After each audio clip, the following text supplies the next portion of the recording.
Encuentros. Como cada miércoles tenemos un nuevo invitado. Hoy tenemos al doctor Pablo Irusta. Él es médico y él es cardiólogo, especialista en cardiología. Y con Pablo nos conocemos hace un tiempo y precisamente quisimos hacer esta entrevista en base a su especialidad, que además de ser cardiólogo, se especializó en hipertensión arterial. Y fue interesante porque, bueno, como ustedes saben, yo soy psicólogo y una de mis especialidades es la ansiedad. Y vimos que había una conexión entre la hipertensión arterial y la ansiedad. Así que hoy día vamos a invitar a Pablo para que un poquitito nos hable sobre esto qué es la hipertensión arterial. Hola, ¿cómo estás, Juan? Un Muy gusto bien. estar acá con vos. Yo estaba contando un poco, bueno, que tú eres médico, eres cardiólogo y dentro de tu especialidad está precisamente la hipertensión arterial. Es una enfermedad muy prevalente actualmente en el mundo y es una de las principales causas de complicaciones y muerte cardiovascular en el mundo. Y en ese sentido, Pablo, ¿cómo tú como cardiólogo llegaste a esto? Porque en el fondo uno no muchas veces hace esa conexión entre un cardiólogo y la hipertensión. ¿Qué conexión tiene con esto que tú tratas? Bueno, en realidad que mi conexión con esto salió cuando estaba terminando la residencia de cardiología, me empecé a interiorizar con lo que es hipertensión arterial, me gustó mucho, me encantó y bueno, me uní a la Sociedad Argentina de Hipertensión Arterial en su momento, la SAJA, y ahí empecé a trabajar de a poco, tanto en el distrito NEA aquí, y a nivel nacional. Y después, bueno, me fui interiorizando dentro de la hipertensión arterial, como yo te había contado, en lo que es hipertensión arterial en la mujer y especialmente en el embarazo. Eso fue algo que sucedió mientras que estaba desarrollando esta especialidad, que es la hipertensión. Me di cuenta que había muchas mujeres que consultaban muy jóvenes en consultorio por problemas como haber tenido infarto, problemas ACVs o problemas renales y que tenía hijos muy chiquitos y me pareció que eso no podía pasar, era algo que estaba muy mal y creo que había mucho que hacer ahí. Yo te cuento, ahí había una chica, la primera que me acuerdo, los primeros pacientes que vino, una chica que vino con su bebé, con su nene de 4 o 5 años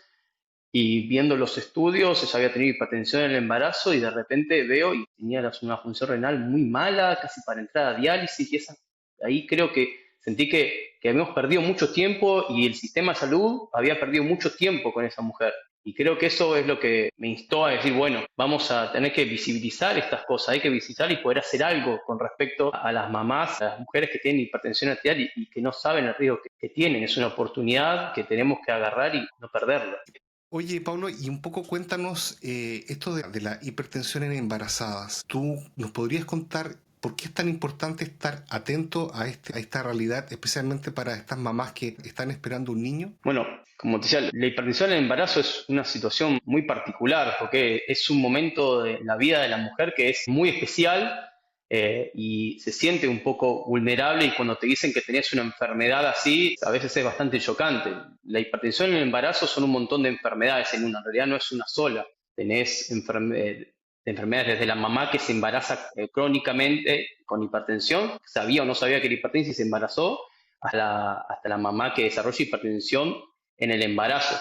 Esto es muy importante porque haber tenido una hipertensión en el embarazo, ya sea una hipertensión sola o una complicación como una preeclampsia o una eclampsia, son enfermedades que van generando más patologías, aumenta el riesgo muchísimo dentro del embarazo y a largo plazo de la mujer. Por eso es recontra importante que consulten y que se sigan durante este proceso y más allá de este proceso. Y precisamente en relación a eso, ¿qué ocurre después del embarazo? Porque en el fondo si tienen esta o experimentan esta situación, se deben seguir midiendo, pueden caer en una suerte de patología o comorbilidad. Claro, justamente es eso, y es el key de la cuestión, porque no solo queda en el riesgo que tiene la mujer de haber tenido un problema de hipertensión en el embarazo. La hipertensión, al haber tenido hipertensión en el embarazo, aumenta el riesgo de problemas cardiológicos, no solo ahí nomás del parto, sino el resto de la vida. Antes se pensaba que, por ejemplo, la preeclampsia, que es una enfermedad que se da con daño en la mamá, más hipertensión, se terminaba justamente cuando se termina el parto. Y ahora se sabe que claramente que eso no es así. La presión en el embarazo se tiene que seguir incluso en el momento después del parto. Después del parto habitualmente la mamá está internada, están todos contentos, finalmente incluso se ha tenido problemas de hipertensión en el embarazo, la presión Los primeros 2 días tiende incluso a bajar. El problema es que después se va de alta y si no hay un seguimiento, caemos en que la mujer no se controla la presión y generalmente durante la primera semana la presión empieza a aumentar de nuevo. Entonces, si no se controla y no se le explicó, quizás puede sufrir complicaciones sin saber. No solo eso, sino que hay mamás incluso, Juan, que pueden desarrollar hipertensión en el puerperio directamente, o sea, después del embarazo. Muchos factores de riesgo para desarrollarla en el embarazo, pero al final no la desarrolló, están todos contentos, se va a la casa y termina teniendo una complicación que incluso puede terminar en terapia. Por eso los controles al alta son muy especiales. Y lo que me decías del riesgo a futuro, mirá, el embarazo es una situación de conmoción muy especial y es una situación de estrés fisiológico, natural para la mujer. Nos permite ver como una ventanita a futuro de un montón de enfermedades que pueden tener. Si la mujer tuvo presión alta en el embarazo, diabetes, tuvo un parto pretérmino, tiene muchísimas más chances de tener complicaciones. Por ejemplo, ACV, infartos, a futuro. Y no a futuro de los 70 años, futuro entre los 10 y 20 años después de ese proceso. O sea, una mujer que tuvo un hijo a los 20 años, a los 40 puede estar desarrollando una complicación y pasa, y lo vemos. Entonces, es muy importante conocer que pueden estos riesgos y hacer lo que yo llamo un PAP cardiológico.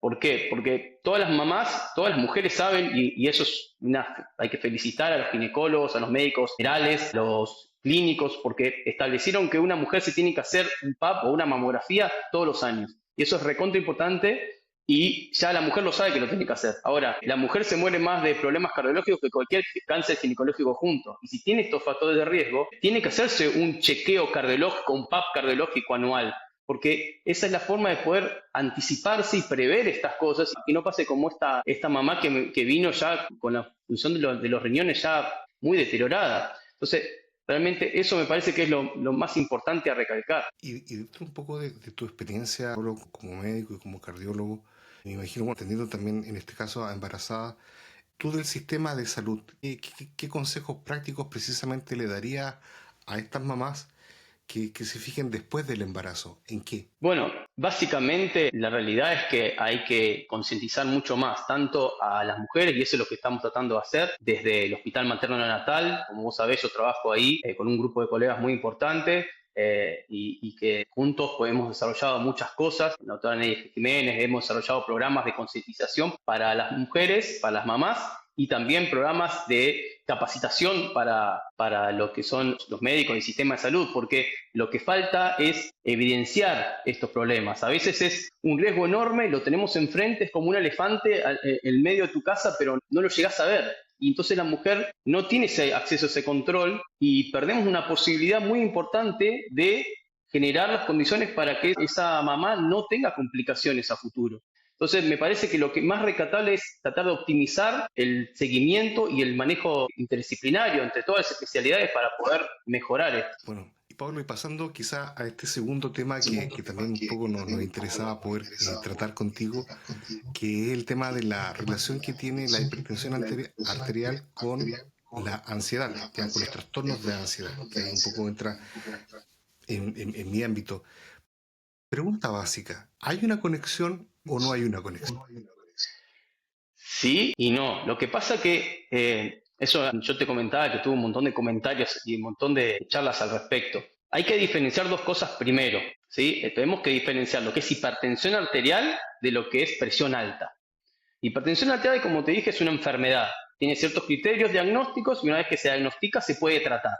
¿Sí? Perfecto. Ahora, vos podés tener o no hipertensión arterial y tener presión alta, porque cualquier estrés, ya sea un trastorno de ansiedad o un estrés físico, cualquier cuestión similar, genera un desarrollo, una respuesta en el cuerpo que libera un montón de hormonas, un montón de cosas del estrés, que genera, entre muchas cosas, aumento de la presión. Pero esa presión aumenta solo lo que dura el estrés y después baja. Por lo cual, a veces se confunde, creen que tienen presión alta, tienen un problema, o tienen un ataque de pánico. Tienen la presión muy alta y lo relacionan directamente con tomar un remedio para la presión. Y ahí no hay una relación estricta, porque uno puede tener la presión alta en un momento y no ser hipertenso. Mira, yo creo que si es la primera vez que te sucede, va a ser difícil en el momento poder diferenciarlos, porque en esas situaciones yo creo que no tenés muchas herramientas si no las tuviste antes. Yo creo que hay que primariamente tratar de identificar que tenés un trastorno de ansiedad o un ataque de pánico y tratar de ir, por ejemplo, con un psicólogo o alguien que te ayude. Hay técnicas de respiración, mindfulness, hay un montón de cuestiones que podemos hacer para tratar de pasar ese momento, porque lo importante es saber que la hipertensión arterial es una enfermedad que se tiene que diagnosticar y se diagnostica con el promedio de las presiones elevadas, no con una sola presión alta. Entonces, si estamos en el momento, la realidad es que si uno tiene un ataque de pánico y se siente tan mal, va a terminar yendo a una institución que lo evalúe. Pero si uno ya conoce que tiene trastornos de ansiedad o tiene problemas, yo creo que lo más importante es tratar de usar todas las técnicas que uno pueda para relajarse y tomarse la presión posterior a que pase ese momento. En ese aspecto, Pablo, ¿tú recomiendas como especialista que las personas tengan estos aparatos para medir la presión? ¿Tú lo sugieres o puede ser muchas veces contraproducente porque genera también una suerte de histeria constante de estar midiéndose y precisamente el estar midiéndose genera una hipertensión? Sin duda, ahí tenemos un tema muy importante que es, ¿la recomendación es tenerlo? Sí, la recomendación a nivel de todas las guías internacionales es tener un tensiómetro digital de brazo, ¿sí? Que esté avalado, hay muchas páginas donde se puede ver que sigan ciertas normas para saber que es correcta la medición. Ahora, es como todo, no es en sí el aparato el que es malo o bueno, que de hecho es bueno tenerlo, sino cómo usarlo. No es recomendable si una persona tiene ese nivel de ansiedad tomarse muy repetitivamente la presión, porque sin duda, como decía Juan, eso va a generar más complicaciones que beneficios. Y en ese aspecto, Pablo, ¿cuándo entonces va a ser necesario tener que decidir ir al cardiólogo? ¿Por qué? Porque, por ejemplo, uno de las sintomatologías propias de los ataques de pánico está este tema de la hiperventilación y a la vez el tema de la arritmia, que las personas experimentan una suerte de una agitación a nivel del corazón y de inmediato piensan que van a tener un ataque al corazón. ¿Cómo distinguir eso? Que diciendo, oh, no, esto es propio de un ataque de pánico, es propio de mi estrés, de mi pico de ansiedad, o claramente es una patología cardíaca. Y yo creo que en el momento, como te decía, en el momento, y si es la primera vez que te da, es difícil. Lo ideal es, si uno tiene dolor de pecho o siente palpitaciones muy fuertes, se siente mal, consultar a una guardia, que es el lugar donde poder diferenciar cuestiones agudas. Eso es lo principal. Pero además, si uno tiene factores de riesgo como presión alta, diabetes, colesterol, fuma, obesidad o todos los otros factores de riesgo que dije sobre las mujeres, por ejemplo, bueno, uno tiene más propensión a tener esas cosas. Entonces, independientemente que tenga antecedente de ansiedad o no, yo creo que si se siente muy mal, hay que, por lo menos la primera vez, ir a la guardia. Ahora, si uno sabe que tiene esa ansiedad, si tiene esa patología, consultó, bueno, hay que darle el tiempo para calmarse y evaluar con cierta tranquilidad los síntomas y llegar a una conclusión un poquito mejor. Obviamente que si uno nota que una pérdida de movilidad en la boca, habla distinto, no mueve mal los miembros, bueno, claramente que ahí tenemos otros signos que podemos apoyarnos para ir a la guardia. Pero ante todo, si uno tiene una cuestión grave y no sabe en el momento qué le pasa, la primera vez a la guardia. Y es que, bueno, yo sé por ti que tú hace un tiempo decidiste entrar un poquitito en lo que son las redes sociales y estás generando bastante material formativo y de valor precisamente dentro de tu especialidad. ¿Podrías contarnos un poquitito qué estás haciendo, qué estás transmitiendo, qué estás compartiendo? Sí, es una nueva idea que me pareció muy interesante poder explorar distintas formas de llegar a comunicar los mensajes que queremos comunicar como especialistas y dar a conocer las cosas que queremos, que solo quizás hacemos en el consultorio, pero a un nivel más grande y que pueda llegar a más cantidad de gente. Estoy tratando de orientarme a lo que es hipertensión arterial, como te decía, la hipertensión arterial en la mujer. Sé que vos lo leíste y escribí un pequeño librito sobre hipertensión en el embarazo, un ebook que para poder justamente llegar de diferentes formas a que la gente empiece a soltar los mitos que hay con respecto a la hipertensión, como esto que hablábamos justamente de dividir lo que es ansiedad o presión alta de hipertensión o tomar mucha agua que baja la presión. Hay que desmitificar la enfermedad y porque me parece que la mejor forma de controlarla y mejorar este mal control de la enfermedad que tenemos a nivel Argentina, a nivel mundial, es con conocimiento.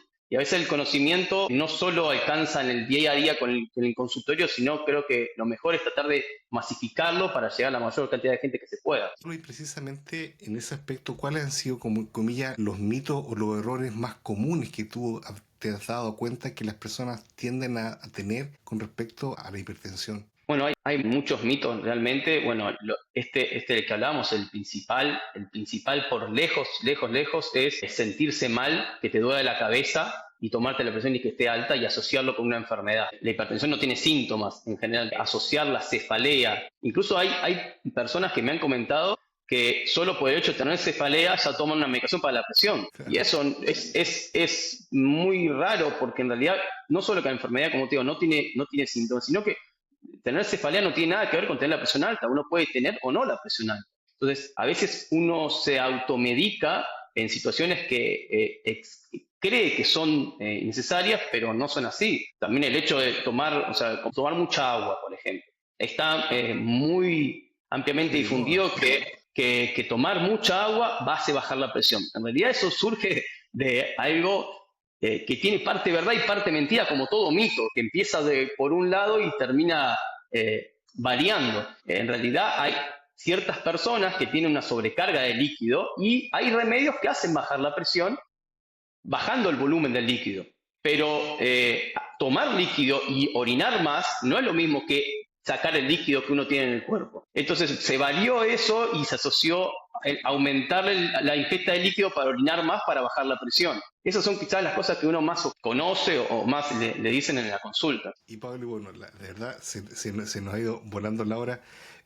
Esta pregunta siempre la hago. ¿Qué consejos prácticos precisamente tú darías? Tanto, bueno, en el primer punto hablamos sobre el tema de la embarazada, en el segundo punto hablamos sobre la relación con la ansiedad, y en este tercer punto, en relación a las redes sociales, ¿qué consejos prácticos precisamente darías tú a las personas para que estuviesen atentas o supiesen distinguir cuándo es motivo de preocupación o cuándo simplemente es propio de una situación? Con respecto, bueno, a ver, tenemos que tener en cuenta que, como te dije, la hipertensión arterial es una de las principales causas de mortalidad, principales causas de complicaciones y de muerte del mundo. Entonces, es una enfermedad que hay que diagnosticar. Si uno sospecha, porque incluso se tomó la presión cuando le dolía la cabeza y tenía la presión alta, o cualquier razón por la cual uno se tomó la presión y la notó alta, lo ideal es consultar con el médico, porque es la mejor forma de distinguir si uno está en lo correcto o en lo incorrecto. Pero no consultar implica que uno quizás tiene una enfermedad que no la conoce y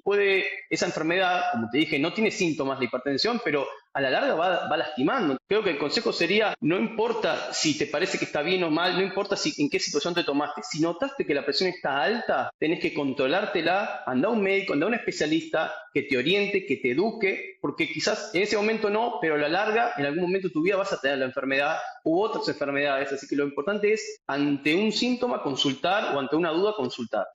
Pablo, de verdad, muchas gracias. Gracias por haberte dado este tiempo. Yo sé que dentro de todas tus ocupaciones te lo diste y te preparaste, así que de verdad te lo agradecemos. Y bueno, a la vez también dejar invitado a todos a que sigan a Pablo en sus redes. Yo sé que tiene Instagram, TikTok también, ¿ya? Y está sacando bastante material formativo para eso. Así que todos aquellos que quizás quieran un poco contactarse contigo, lo pueden hacer a través de tus redes que vamos a dejar ahí en el video. ¿Te parece? Bueno, Juan, la verdad que fue un gusto, un placer que me hayas invitado. La verdad que sé que estas seguillas de encuentros son la verdad excelentes y la verdad un placer estar con vos en este momento. Bueno, amigo mío, que tenga entonces muy buenas noches y bueno, gracias de nuevo por haberte dado este tiempo para nosotros y por habernos quizás puesto también en el tapete un tema que quizás a veces por nuestra ignorancia pensábamos que sabíamos mucho y nos dábamos cuenta que no sabíamos bien poco. Así que bueno, Pablo, que tenga muy buenas noches. Bueno, ¿Ya? nos vemos. Chao, Gracias. Hasta chao. luego. Bueno, de verdad, una muy buena entrevista. Yo creo que a varios de nosotros, por lo menos partiendo de mí, nos dimos cuenta que sabíamos bien poco de la hipertensión arterial y agradecemos. Lo importante, la conexión que tiene con el tema de las embarazadas, dato muy importante. Y a la vez también, un poco, yo también quería resaltar eso de Pablo, la labor que él está comenzando a hacer en las redes sociales para que precisamente podamos seguir a personas que nos den un aporte en lo formativo, en lo profesional. Así que bueno, muchas gracias. Bueno, que todos tengan todos muy buenas noches y que Dios los bendiga. Chao, chao.